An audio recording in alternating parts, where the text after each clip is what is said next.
Hey guys, so I decided to make a bonus video with some basics and tips and tricks of writing grammar and usage. Several of you had mentioned that you're not as comfortable with the writing portion of things.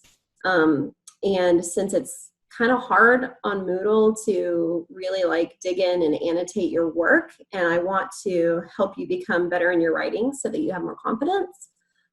So I thought that maybe this would be a good way to go about it. So what I'm going to do, this is not some kind of formal lesson.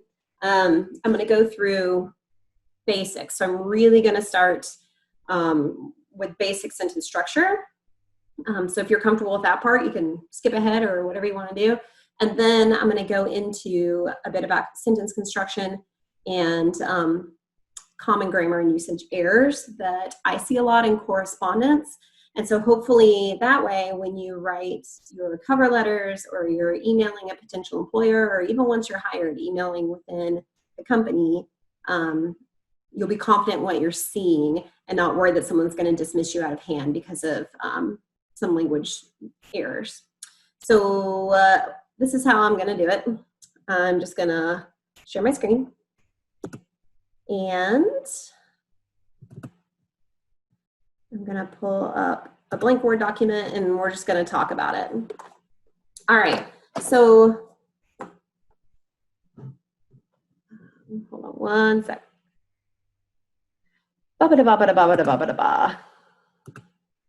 Okay, so the first thing to really think about is basic sentence structure. So a sentence has to have a subject and a predicate. The subject is who is doing the action of the sentence, and the predicate is the action of the sentence, what's happening. So you need to remember that when you're constructing sentences, okay? There should always be basically someone or something doing something else. So for example, Megan is riding her new scooter. Let me tell you folks, that would not end well, right? But when we look at this sentence, who's doing the action? Megan. And what am I doing? I am riding my new scooter, okay? So this is the subject of the sentence and then the predicate, right? So a complete sentence has to have both parts. So here are some examples, not sentences.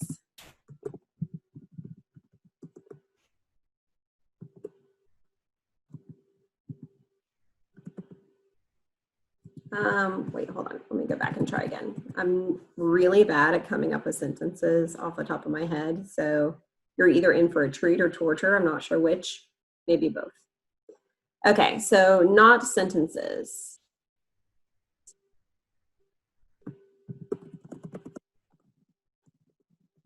In the rain, not a sentence. Now, note that when you read, sometimes you'll see people will use sentence fragments. They're using it creatively, and that's okay, right? But when you're taking part in formal writing and formal communication, you don't get to do this kind of thing, okay? So in the rain is not a sentence. It's actually a prepositional phrase. There's no subject because who is in the rain? And there's actually not a verb either. It's just telling us where. Okay, so that's not a sentence. Kind of tricky sometimes.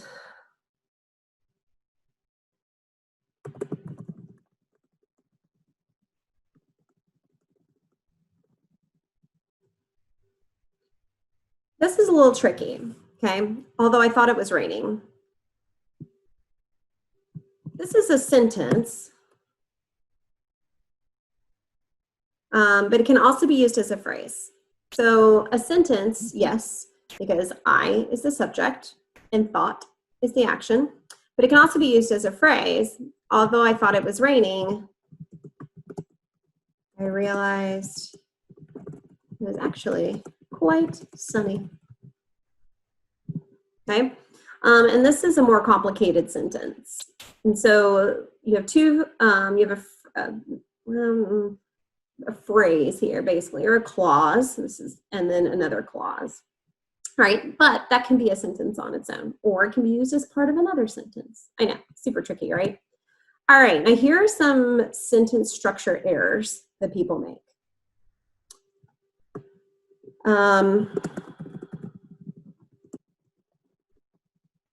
I was running, it was dark. This is a run-on sentence because it's really two sentences that you just kind of slap together. It was running is a sentence, or I was running is a sentence all on its own, right? Because as a subject, I, and an action, was running.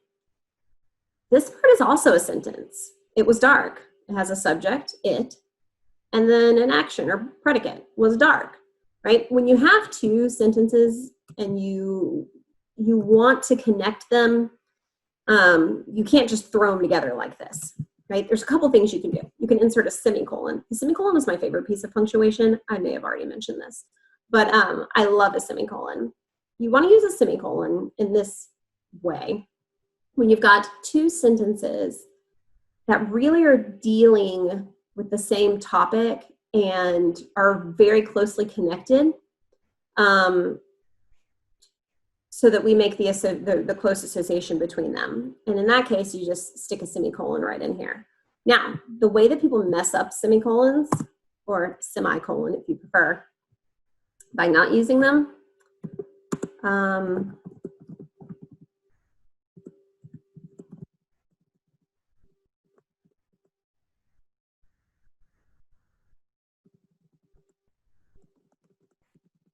I was smart, however, I didn't get the joke. All right, so this is not correct. I'm just going to give you a moment on that one because of all the errors I see with sentence construction and commas and punctuation, this is number one, okay? This is a problem because, like before, with our two sentences up here, I was running, it was dark, before we had our semicolon, okay? Remember how that was a run-on sentence?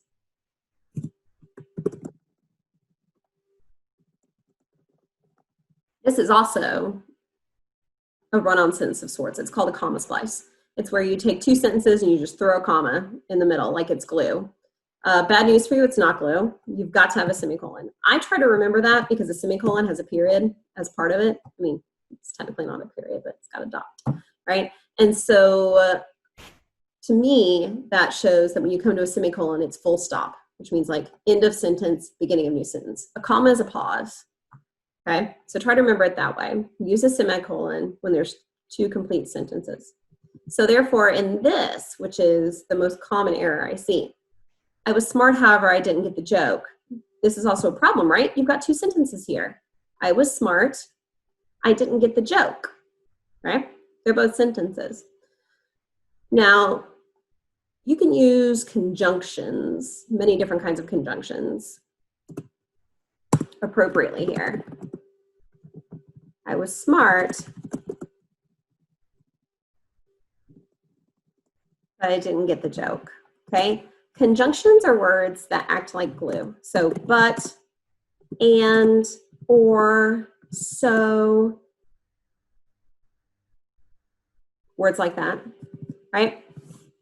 If you're gonna use one of these to connect two complete sentences, like I was smart, I didn't get the joke, you always use comma conjunction.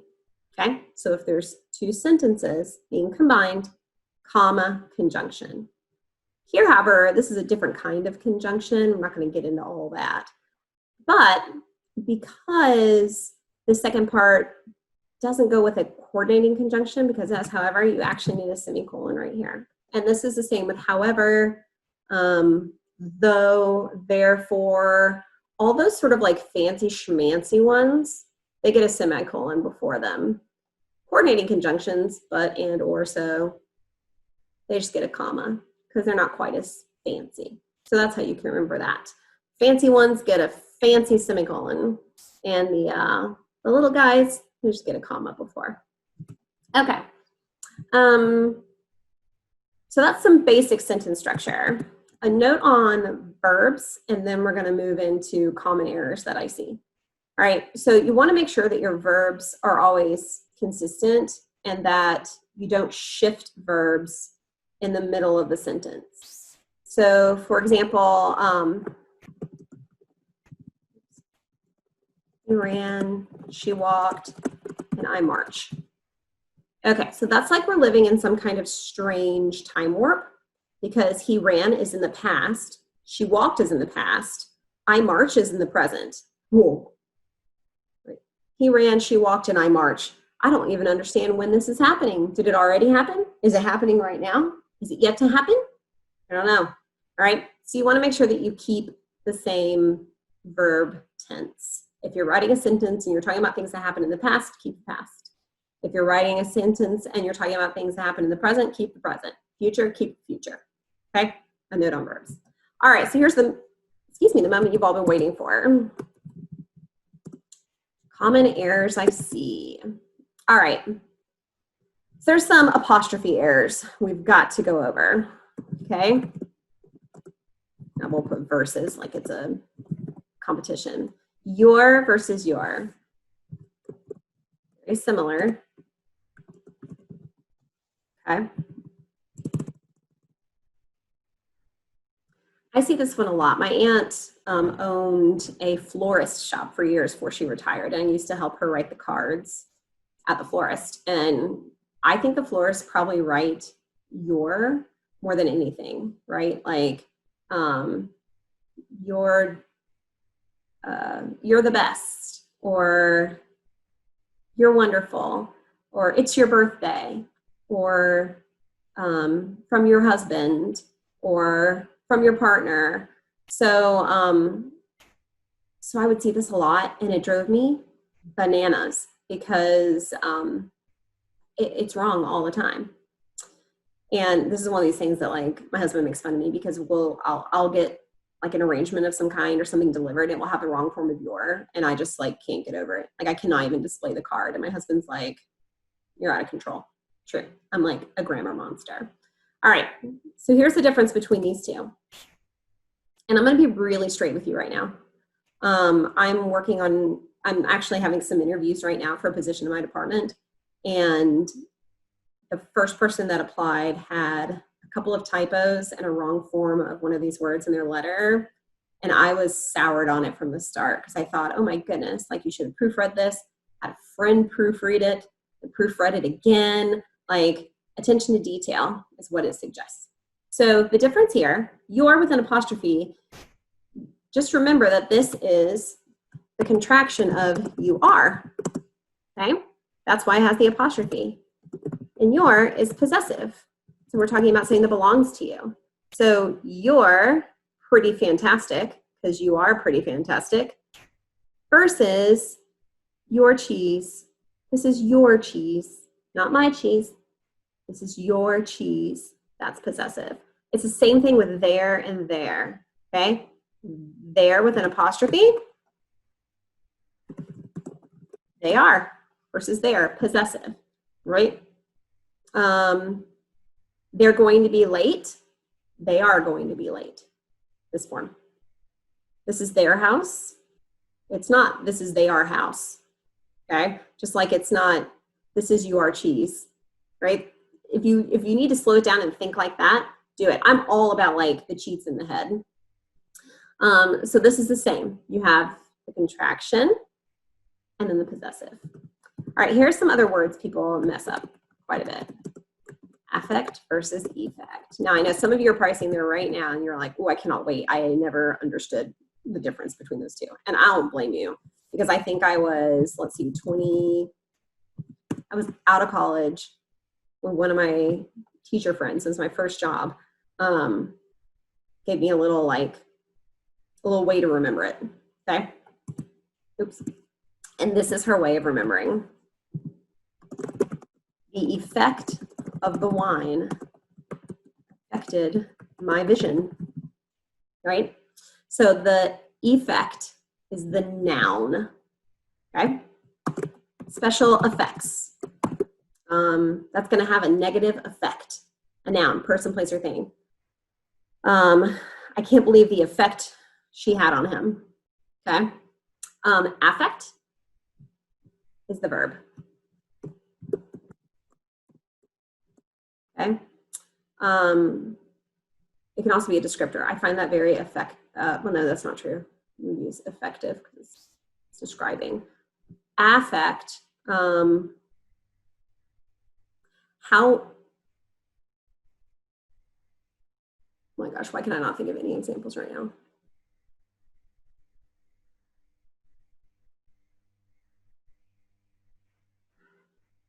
Oh, 1 second. Yes, you can go in the playroom. My son has a Snoopy. Yes? Not yet. I'll be up there in just a little bit.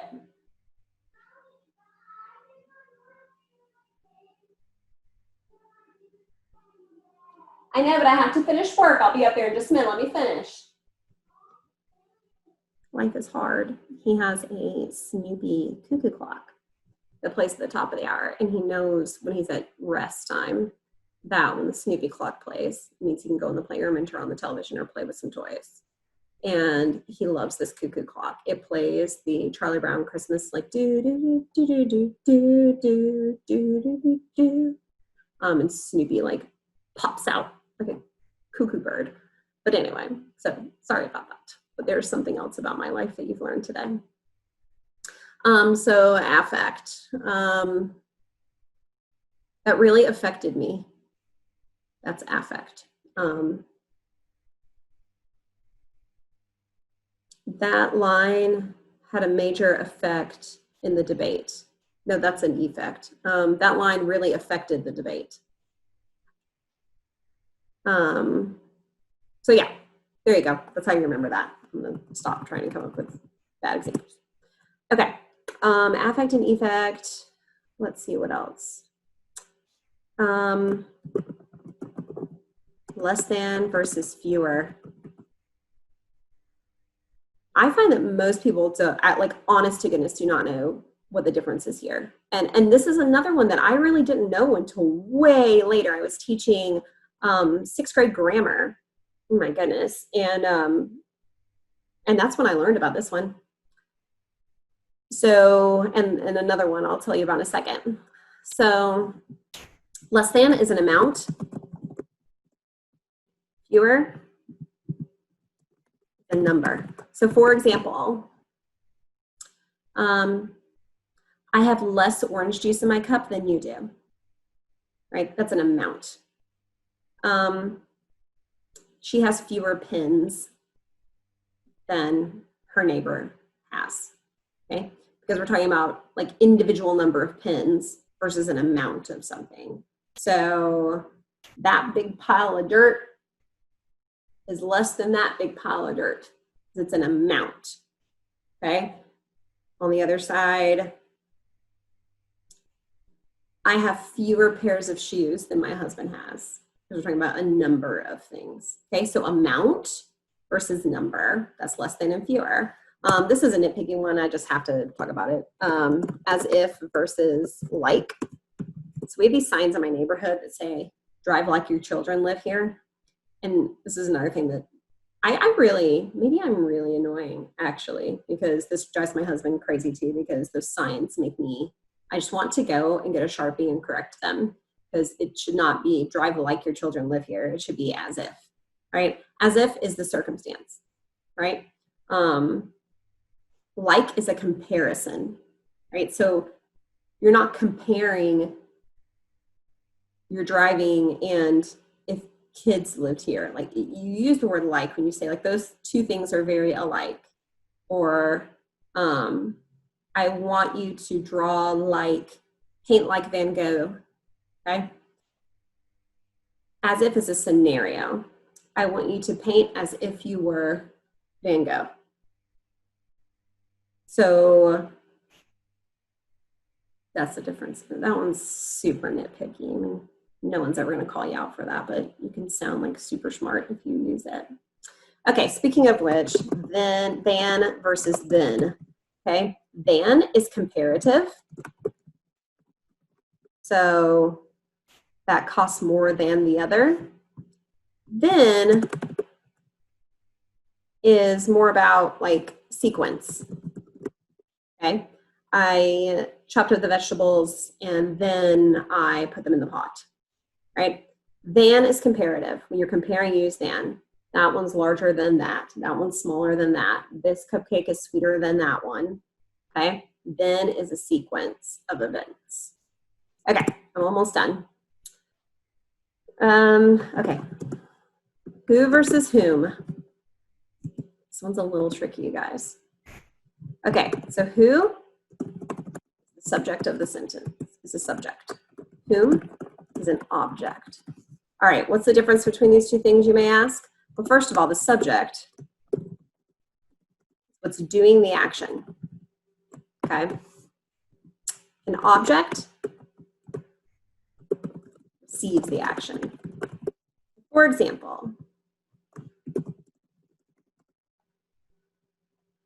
food on the mind. Who has the cake? Oh, hold on. Oh, I can't pause it. Sorry, I can't pause it. My child's calling. Yes?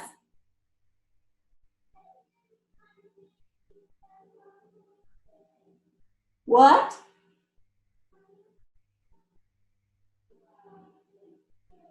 Oh no, I'll be there in just a minute. I'm almost done.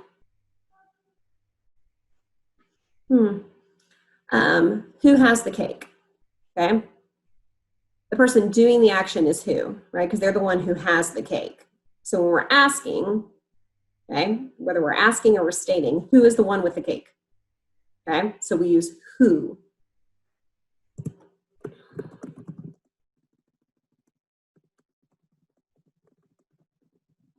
To whom am I speaking, right? You know anything about prepositions? Whom is often the object of a preposition. If you don't, that's okay too. Because in this sentence, who's speaking? I'm speaking. Who's receiving my speaking? Whom. I am speaking to whom, okay? I think it's easier when you have a question mark like this to reword it as a statement. Well, not as a statement, but just flip it around. I am speaking to whom? The person who receives the action, the person who receives the speaking, you use whom, okay? If the person is speaking, who is speaking, okay? Because they're actually doing the action. Okay, now, and this is what inspired my whole idea here. Me versus I, she versus her, he versus him. Okay. Now I wrote on several of your exercises my little trick that I use to decide if I should use me or I. So I watched The Bachelor. I watch all of it. The Bachelor, The Bachelorette, The Bachelor Pad, The Bachelor, oh my goodness, Paradise, Bachelor in Paradise. I didn't love the one with the singing, but that's neither here nor there. The thing that drives me nuts on there is that they always say this incorrectly. I went on a date with Tyler tonight, and I'm really feeling confident about him and I. And they say it that way because you think that saying I sounds smarter, but not if it's wrong, right? So what you do is you remove the other pronoun or the other noun, the partner word, and then see how it sounds. So I feel confident in him and I or me. Do I say I feel confident in I? No, that sounds weird. I say I feel confident in me, or I feel confident in myself technically, but so you use me.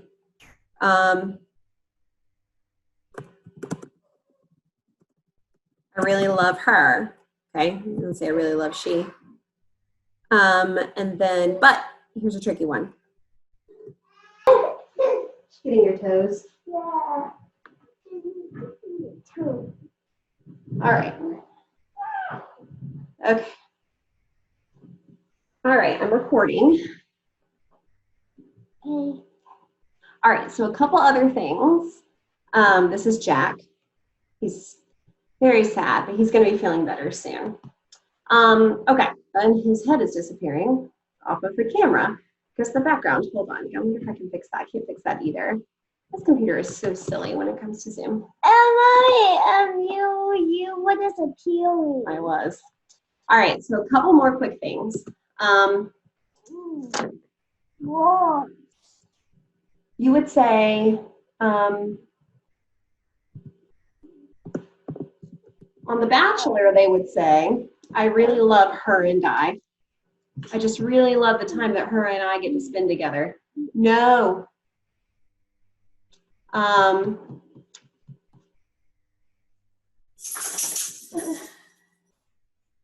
That's not right. Okay. I really love her and I. Okay. Would you say I really love I, or would you say I really love me? You would say I really love me. So in this sentence, it would be I really love. I really love her and me. Okay. That's sticky. Okay. And then I really love the time that we spend together, but instead you want to use different pronouns. So I really love the time that her spends, or I really love the time that she spends. She, right? Because she's subject, right? I really love the time that she and, do you say, I really love the time that me spend? I hope not. Hopefully you say, I really love the time that I spend. So when you're trying to construct a sentence and you have, hold on, don't click that because I need to be able to use this. When you're trying to construct a sentence and decide what kind of pronouns to use, just do what I just did. Just take the other word out and trial and error, and then you'll have it. Okay, let's think. Let me think, Jack, if there's anything else I need to tell them. I think that was the end.